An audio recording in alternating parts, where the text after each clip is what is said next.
Hello, welcome to another episode of Flash Zellow Fiction Done Fast, the show where I take a bunch of writing prompts from my friends and turn them into one-page short stories for your entertainment. That was my eye. I got your nose. And my eye. I didn't see that.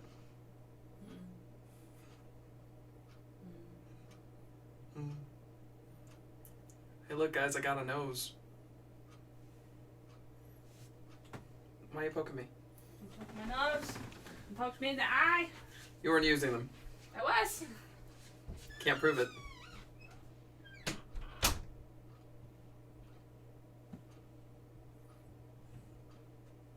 I got her nose.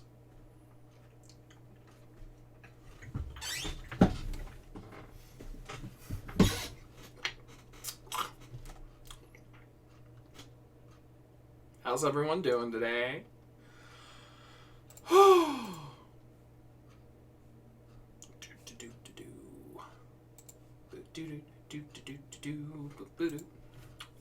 Oh, it is another day in the neighborhood.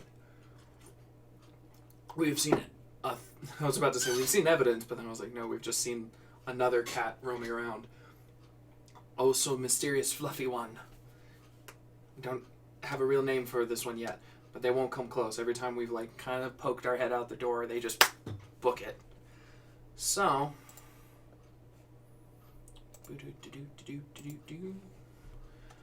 alright, well, let's just jump in and see what kind of prompts we've got to work with today.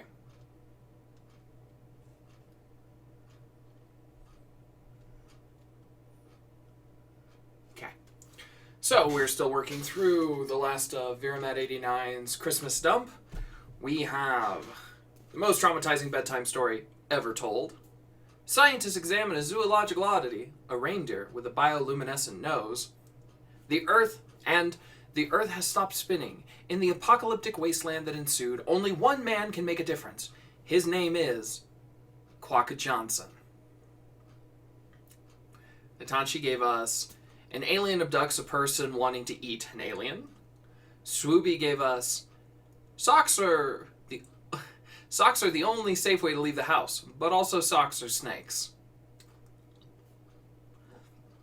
And Shakespeare dropped us a piece that starts with the line of dialogue, "Oh no, don't go in there. That apartment is the domain of the squirrels now." So, I'm kind of feeling this one. I don't know what I'm going to do with it yet, but I'm feeling it.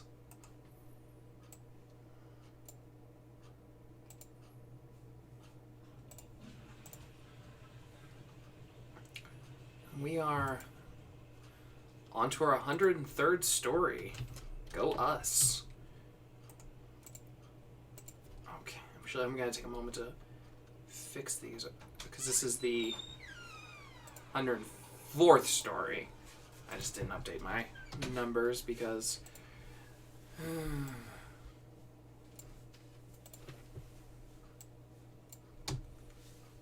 well, mostly because I'm a barely functional human being, but you know.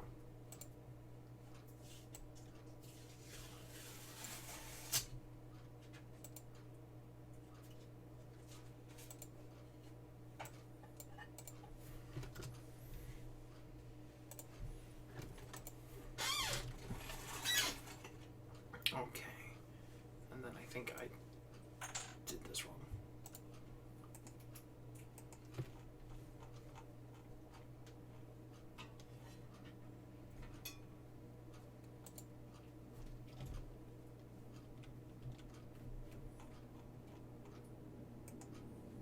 Oh no, have I not? How far are... One sec, I did this wrong. How far am I? As of yesterday,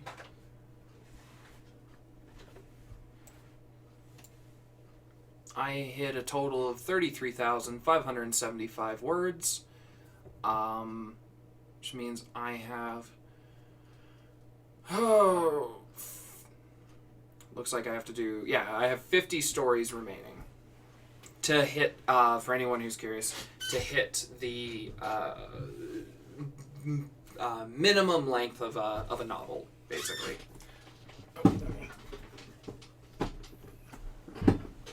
So, Urgaburga, Hergadirgi, Urgaburga.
So yeah, but yeah, that means what is it?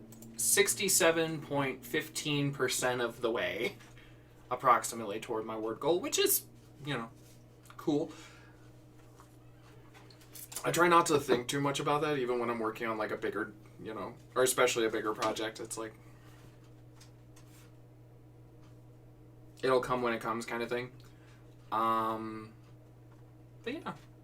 I don't know what exactly I'm going to do when it's done. I talked with the woman freelance editor I worked with on my novel, and her feedback was pretty lovely, so I reached out to her, and I was like, I don't know if this is something you'd be interested in, and she was like, she said, yeah, it was nice to work with, but she's not sure what kind of market there would be. Also, there's, like, potentially problems with the fact that publishers don't like to touch things that have already been published, and technically streaming and then archiving the videos on YouTube count as that, so that could be a problem. But there is always self-publishing. That is always an option down the road. But burn that bridge when we get to it, right? By the way, just rando comment, but I definitely have thanks for the memories stuck in my head. Thanks for the memories, even if they weren't so great. Tastes like you, only sweeter.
Also, for anyone who actually is, like, watching and I'm wearing one of those, like, posture braces that's supposed to keep you from slouching, and it's fine.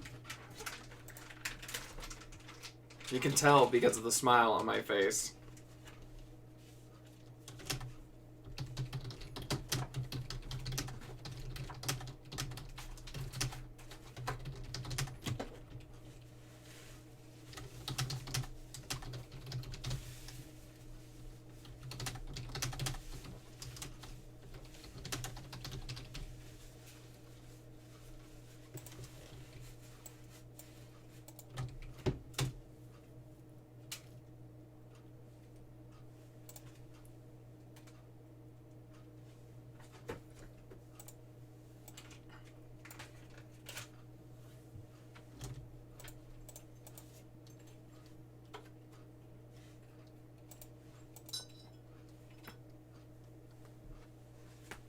Ooh.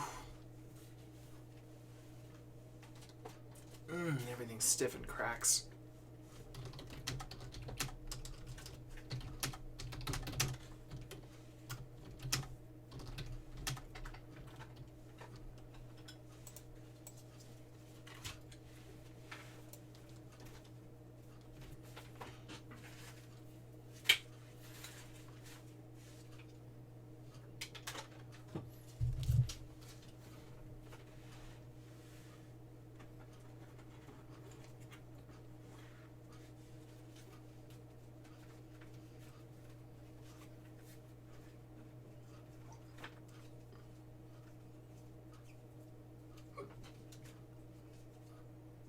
Trying to think of a character name.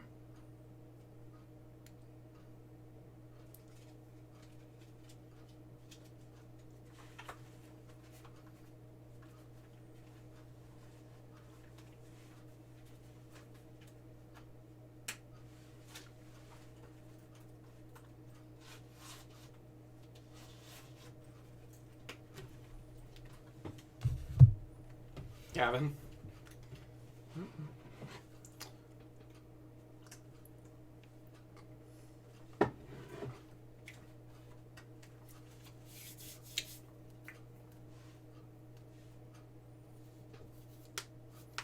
I can have a Gavin.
Okay, so while I'm working on this, I'm trying to do the Earth has stopped spinning in the apocalyptic wasteland that ensued. Only one man can make a difference.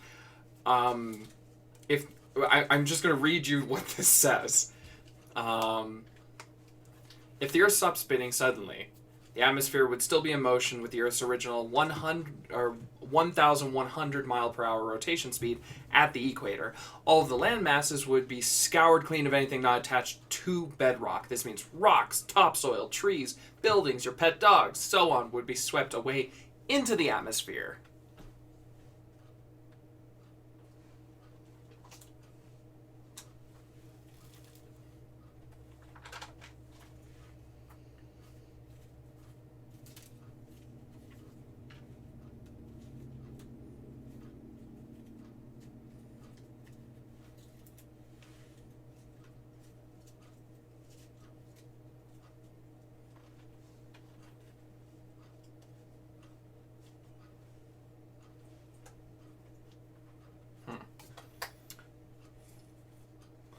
With the rotation period slowed to one rotation every 365 days, a condition called sun synchronous, every spot on Earth would have permanent daytime or nighttime all year long. This is similar to the situation on the moon. If it stopped spinning completely, not even once every 365 days, you would get 1/2 of the year in daylight, 1/2 in nighttime. During daytime, for 6 months, the surface temperature would depend on your latitude being far hotter than it is now at the equator, and then the poles where the light rays were more slanted, heat efficiency is lower. This long-term temperature gradient would alter the atmospheric wind circulation patterns, so the air would move from the equator to the poles rather than wind systems parallel to the equator as they are now. The yearly change in the sun's position in the sky would now just be seasonal motion up and down the sky toward the south due to the orbit. That's why you would see the elevation of the sun increase or decrease in the sky, just as now we see the elevation of the sun, for example. Okay, so basic assumption: if the Earth stopped spinning, we would all die.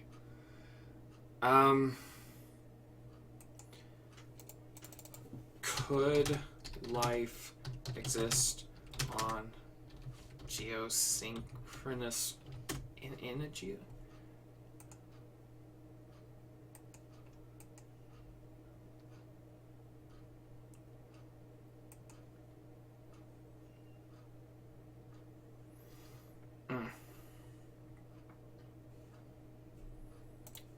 Okay, so it seems like life wouldn't probably survive in this circumstance. Just throwing it out there. I do think there's a book. I haven't started it yet. I picked it up by Charlie Jane Anders called "The City in the Middle of the Night." What can you see?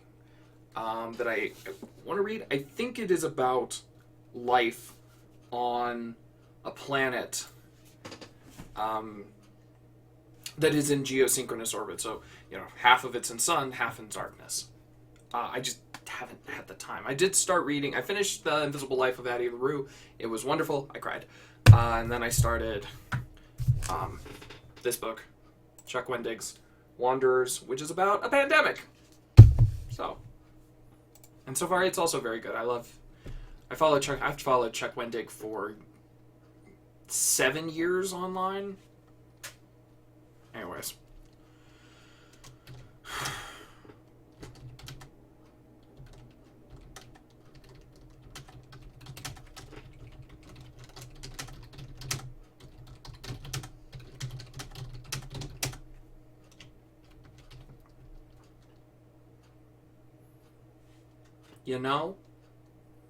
What do I know?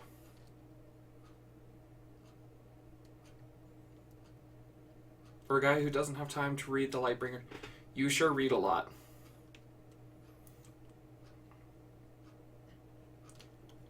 I don't actually read a lot. I started this over a week ago, and I'm only 80 pages in. So, I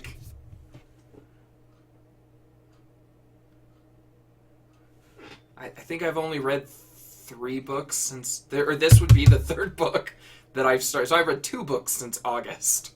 So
back.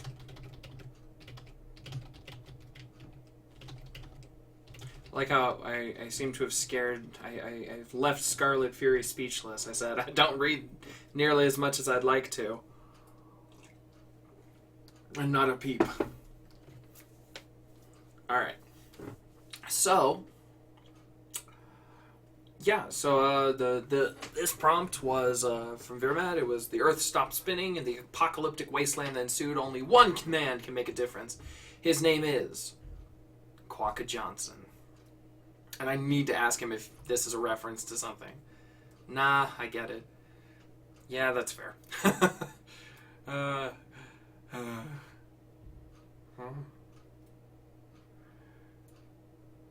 Anyways.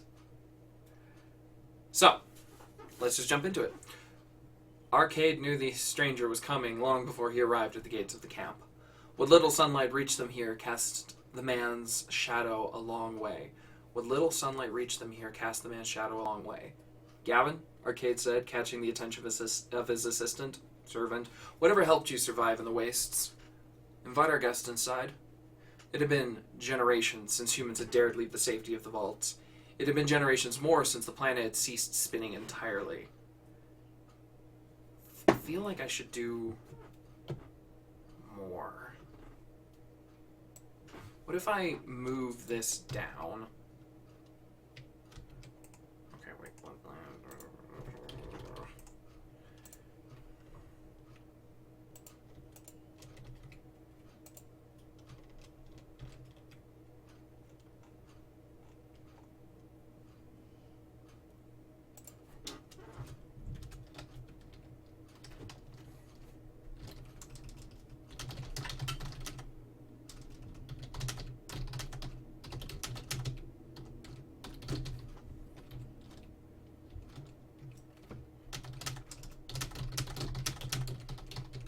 Okay, how about this? Arcade knew the stranger was coming long before he arrived at the gates of the camp. What little sunlight reached them here cast the man's shadow a long way. It had been generations since humans had dared leave the safety of the vaults. It had been generations more since the planet had ceased spinning entirely, leaving half the world in sunlight and the other in darkness. Gavin, Arcade said, catching the attention of his assistant, servant, whatever helped you survive the wastes. Invite our guest inside.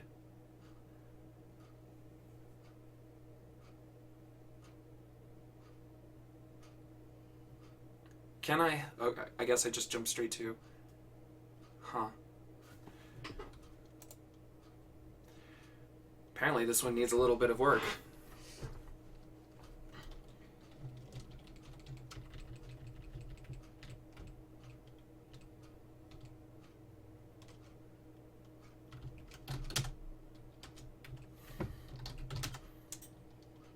What is another word there? I feel like a Sam to his Frodo kind of thing.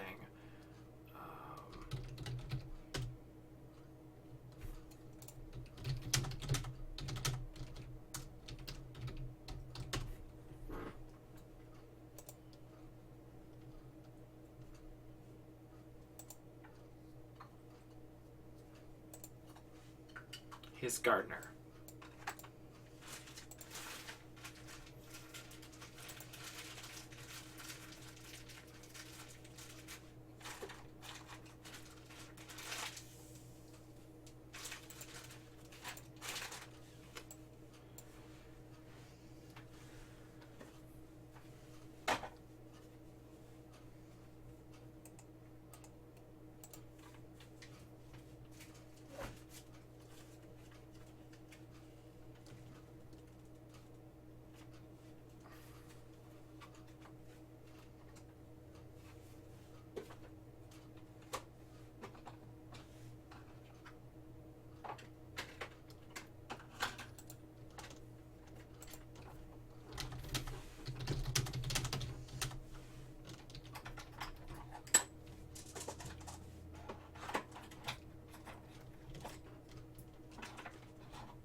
Okay.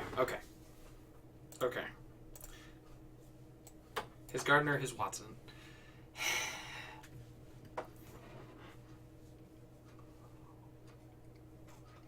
Alright. How about the... Okay, we're going to try this again. Arcade knew the stranger was coming before he arrived at the gates of the camp. What little sunlight reached them here cast the man's shadow a long way. It had been generations since humans had dared leave the safety of the vaults. It had been generations more since the planet had ceased spinning entirely, leaving half the world in sunlight and the other in darkness. Gavin, Arcade said to his right-hand man, invite our guest inside. In the meantime, Arcade stared at the papers on his desk. None of them were good. Can I help you? Arcade asked as Gavin walked the stranger into the meeting hall. No, the man said under the cloak of his hood. Under the cloak of his hood.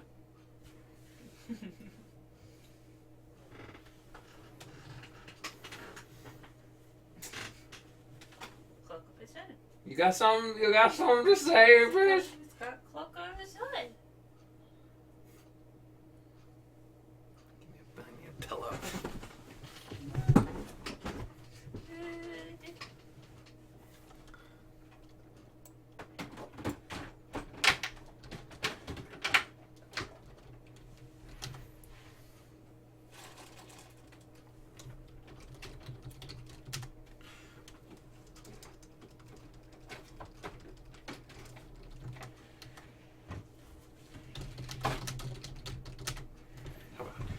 Can I help you? Arcade asked as Gavin walked the stranger into the meeting hall.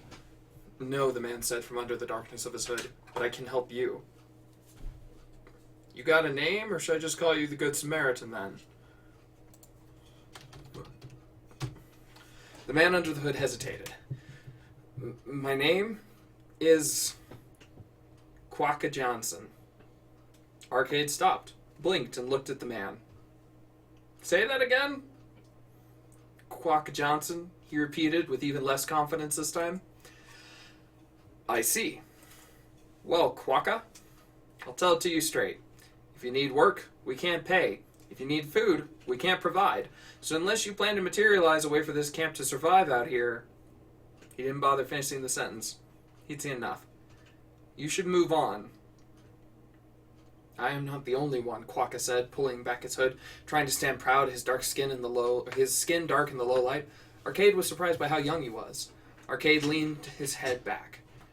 That so? Please, enlighten me. I have come into possession of a map. Fast losing interest here, Kwakka. What do you have to lose? The young man asked.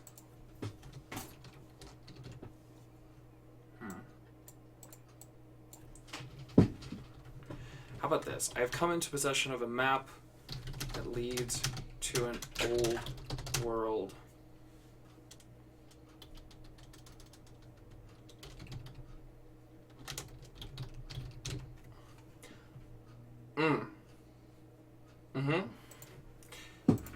Cassie.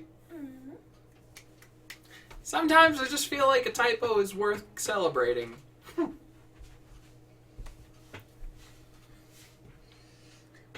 Underground. It's almost the underground. Underground. Underground. It's underground. It's underground. It's not underground. No, it's underground. That's a common misconception. Mm-hmm. It's underground. Underground. Underground. Mm-hmm. Okay, come into a possession of a map that leads to an old world city. Underground. Fast losing interest here, Kwakka. What do you have to lose? The young man asked. Lives of the people in this camp. Their survival is my responsibility. And if the map is real, they will never want for food or water or shelter again. Arcade stared into the young man's eyes and sighed. All right, kid. Show me your map.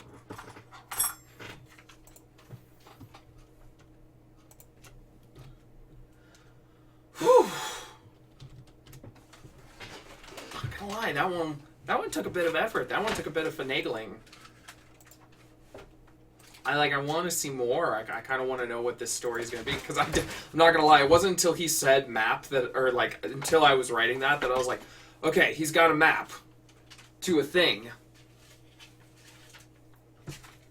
So, yeah, that turned out to be a weird challenge.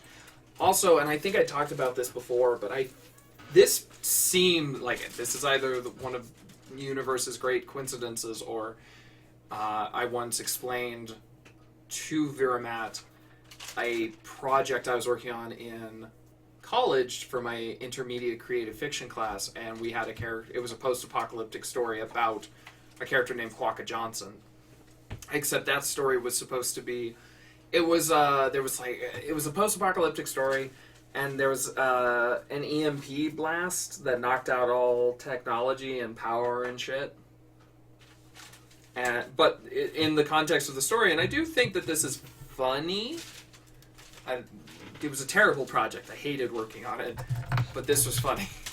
Is that the EMP went off, and the story was about a gated community that survived the apocalypse. Except the apocalypse actually only lasted like a couple of months, but these people were gated community out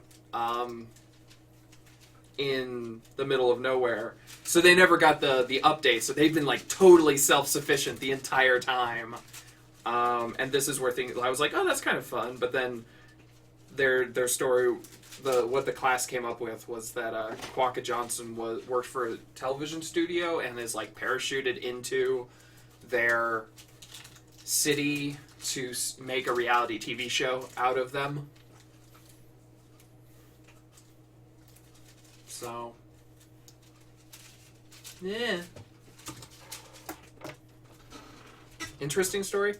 Yeah, like I liked it. I'd be kind of curious. It also reminds me of Shakespeare's worked out a D&D setting that is I don't know if geosynchronous is the right word, but a world where part of the world is in darkness, part of the world is in light, in perpetuity, I guess.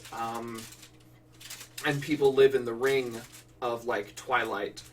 And I should show him this because, one, I think he'd like it, but also I think there could be like a fun story. Again, it's one of those like, there's something here.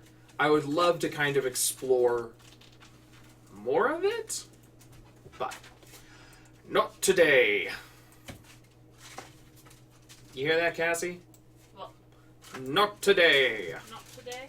Not today.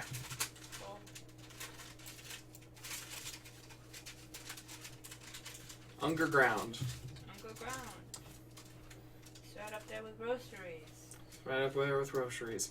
The Walmart here had the G missing from their groceries sign for better part of a year. So every time we show up, it's like, time to get the groceries. No, this is the part where you say it too. Groceries! Yeah, there. Because when you do it, it sounds cute. When I do it, it sounds like I got hit by a mule. Is that boy all right? Groceries.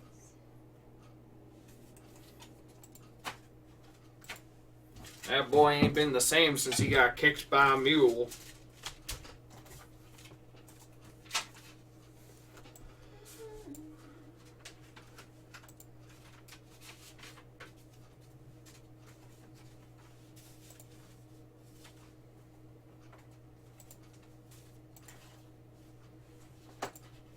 I was like, oh no, everything's frozen.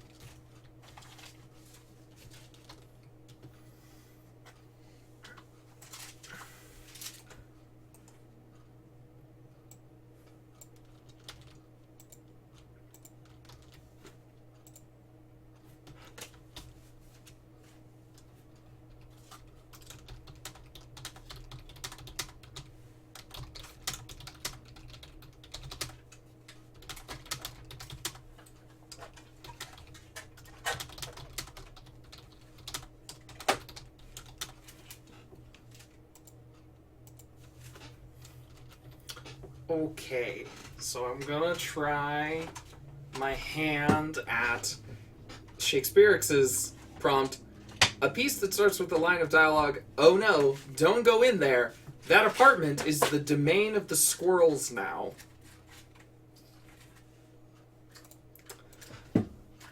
Okay.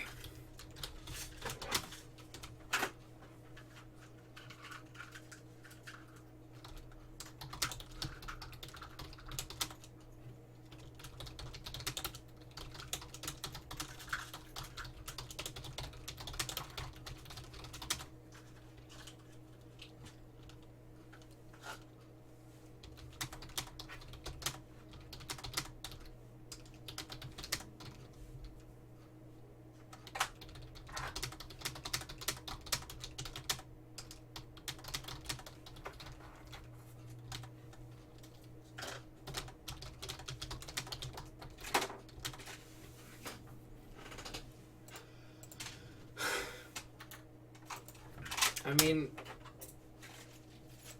throwing this to chat, throwing this to Cassie. What happens if you go into a place that is the domain of the squirrels?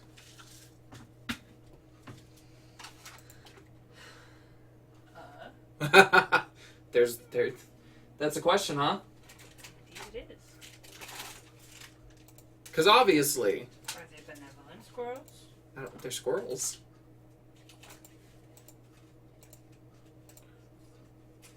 Oh no, don't go in there. That apartment is the domain of the squirrels now. Sounds like they're sketchy. Sketchy squirrels. You must appease them.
Sorry for anyone wondering why I just went radio silent. I got really distracted because I was suddenly reading what foods squirrels eat.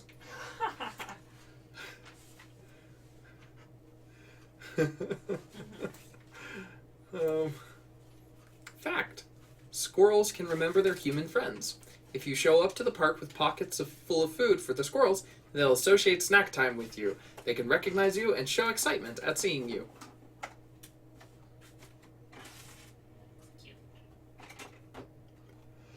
Okay, so this is going to be one of those questions that do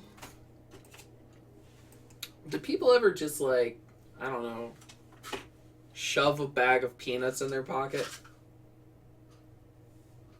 I mean, I'll shove snacks in my bag.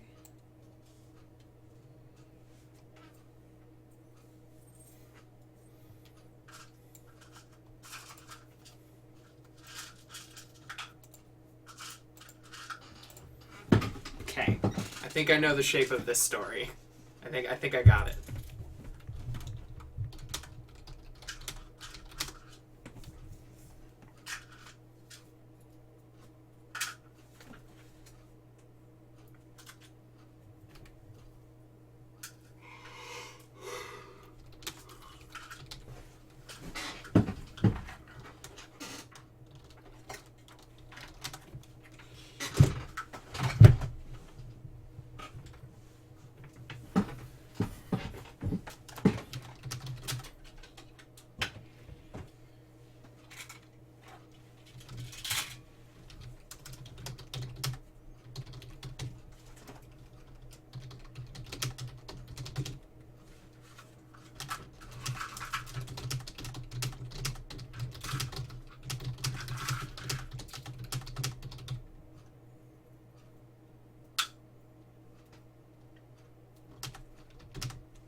How do you eat peanuts?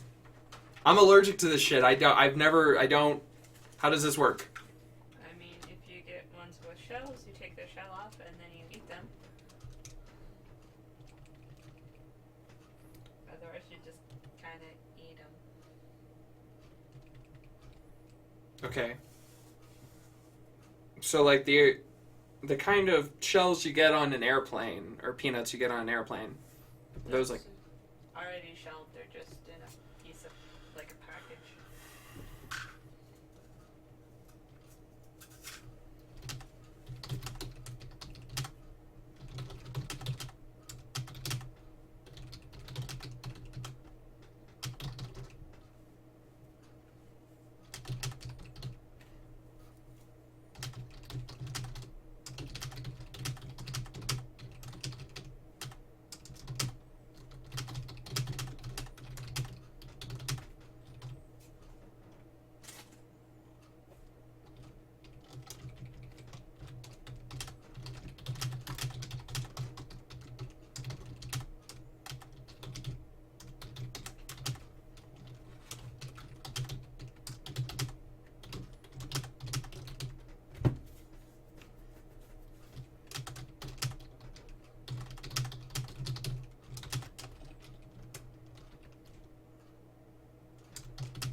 Don't call them toe beans. Don't call them toe beans. Do squirrels have toe beans? I have never looked at a squirrel's foot.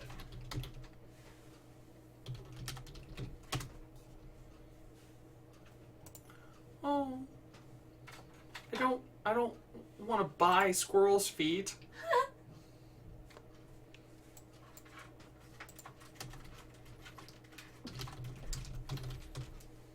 But no, it's they're not really toe beans.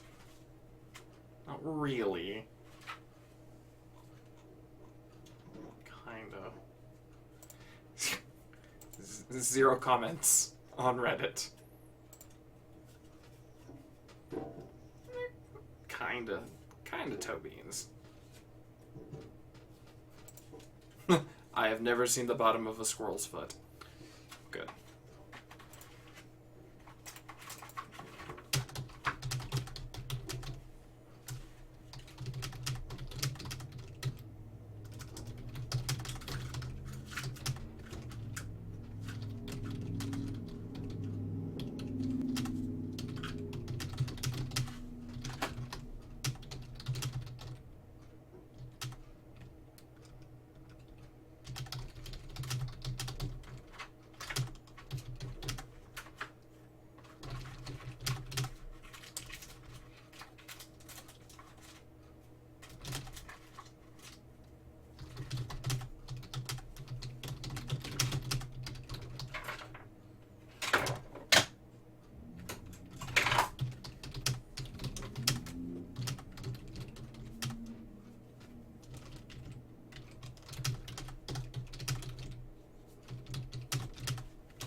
So, we'll just dive into this one. I have thoughts. I have feelings.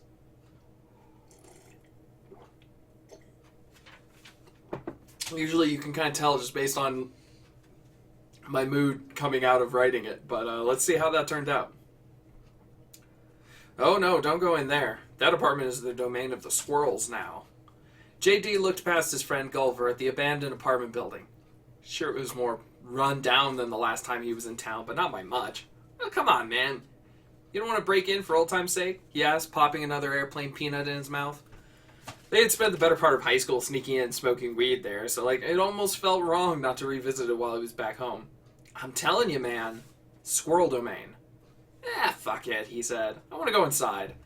He heard Gulliver mumble, "Don't say I didn't warn you," as he stepped gingerly through the shattered glass door and into the abandoned apartment building. Various plant life crawled along the crumbling walls. Then he heard the chittering followed by the pattering of 1,000 paws. J.D. spun in place just in time to watch 100 squirrels filter into the hallway behind him, blocking him off. They tittered and pushed him further into the hallway. "Holy shit," he yelled. It was their dements, and he had angered them. As the legions of fuzzy-tailed rodents cornered him, J.D. held up the half-eaten packet of peanuts. "Ah!" he yelled. "Aha! Food!" The squirrels stopped where they were, watching him. J.D. pulled a single peanut from the bag and placed it on the broken tile floor in front of him. One of the squirrels skittered forward, picked up the peanut, nibbled on it. Satisfied, it handed the peanut off to another squirrel and turned back to him. He looked at the packet of peanuts and placed it on the ground. "It's all I have?" Furry eyebrows narrowed. J.D. screamed as a sea of mammals swarmed toward him. A few enjoyed peanuts. The rest enjoyed J.D.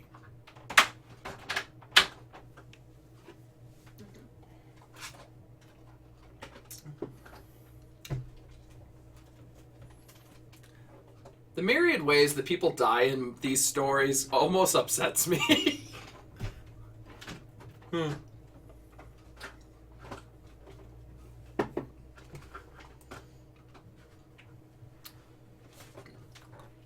If I was up to date on my blog, I would have Scarlet Fury go through and tell me how many of these, what percentage of stories end with someone dying.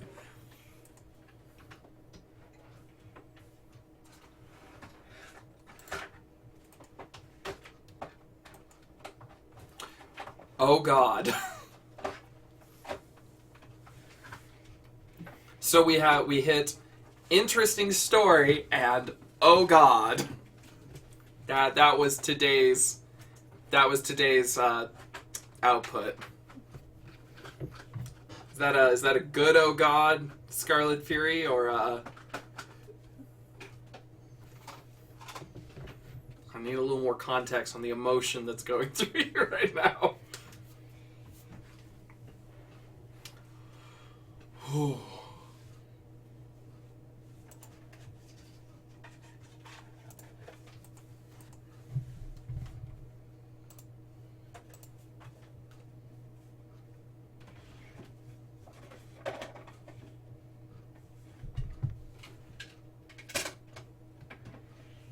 I didn't expect the ending, but it was a fun story. Huh. I mean, my gut impulse was to be like, you didn't see that coming? But, like, that's part of the fun of these prompts, you know. Never knowing, like, if other people were also doing these prompts. Felt like something that would happen to you until the end, and except the peanuts. Yeah. In all fairness, I could stretch and make the argument that enjoying JD doesn't necessarily mean they ate him. Could have...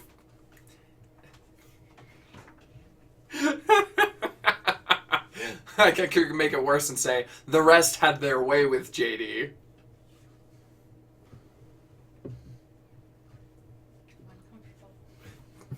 She's uncomfortable. I made my fiance uncomfortable.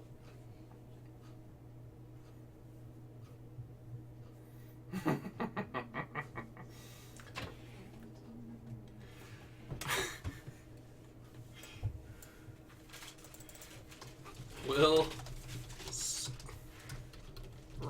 eat people?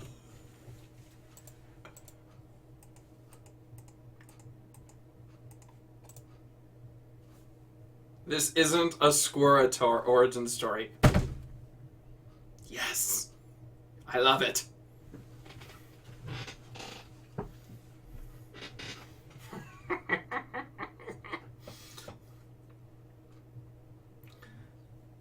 I just like how, I think they're omnivorous.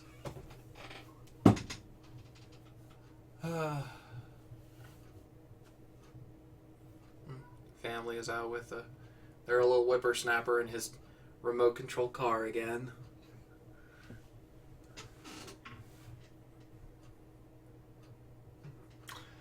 Well, yeah, I didn't. Let me put it this way: I didn't really intend. I didn't set out to kill the JD character. It's one of the side effects of having, there's the two. How would I put this? There were a couple of ideas I had. One was that if I had had more time, I think I would have had the Gulliver character. Somehow, I don't know, he's got a loaf of bread or just, he appears, Deus Ex Machina, saves the day and gets JD out and, ends the story with, I told you so, kind of thing. But the amount of time that would have it's one of those things where, and this is something I try and think about, I guess this is actually a fair lesson, is knowing how much space you have. And going, okay, well,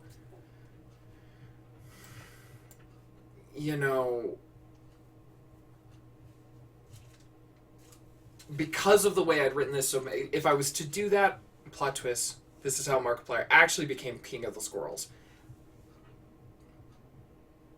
Yeah.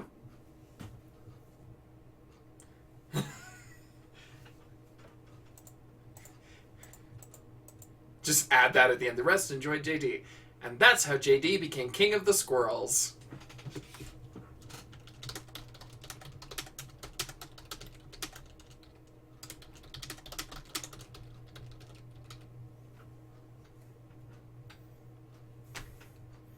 Fuck it, I like it. I'm stealing that. Thank you. Anyways, who fucking knows? No, honestly, I like the idea of the Gulliver character, swooping in and saving the day. But again, and I'm sure somebody looking at this would be like, oh, it's really easy. You just do this, this, and this. But I think that for me as a writer, I would have to almost rejigger the story and work it backwards from that point. So I use my 5-act structure, and so the way I had it worked out was introduction. JD is warned not to go into the apartment, for it is the domain of the squirrels, but he goes inside anyway. Therefore, he angers the squirrels, but he tries to appease them with peanuts. Therefore, they eat him. That was kind of the idea. And if I switch, or he tries to appease them.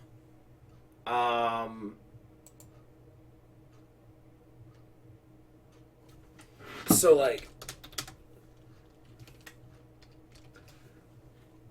if I did, so if you look at it and you say, he angers the squirrels, but he tries to appease them, therefore Gulliver rescues him,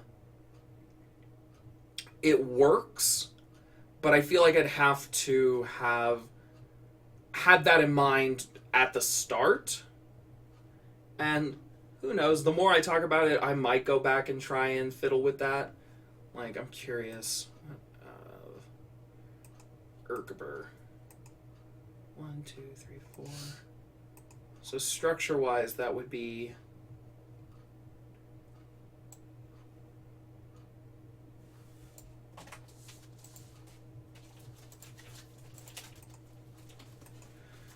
So if I just rewrote that ending,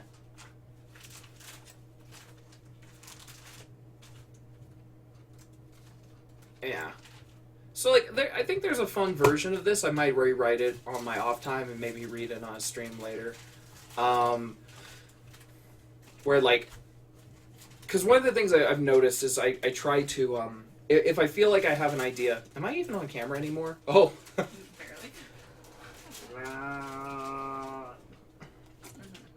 Anyways, if I ever have an idea that feels like it's a little too much to fit into the story, I will try really hard to find a way to do in medias res and just skip to the, like, kind of just to skip over all the setup, and with basically it's the question of show, don't tell.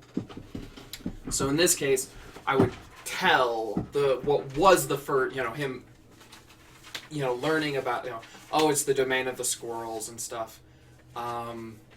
So, like, I might rewrite it as,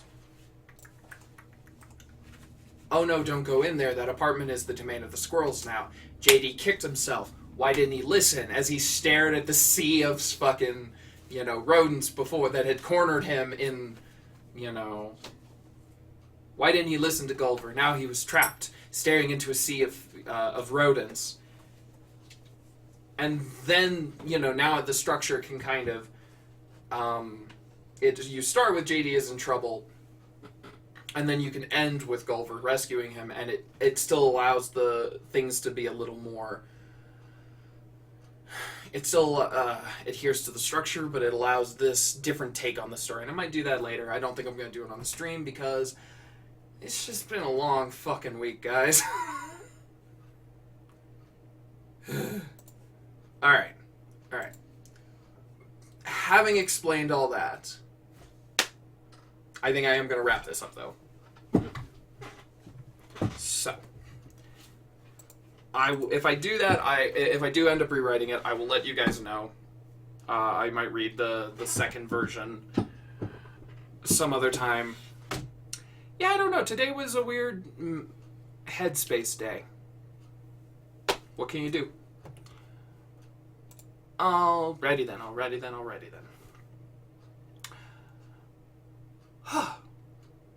Well, thank you for popping in and hanging out with me, and while I did this, and that's all I have to say. That's all I have to write. Remember, no heroes in 2021, and I will see you guys. What day is it? Sunday. So I'll see you guys tomorrow, around the same time. A little soon, probably. I don't know.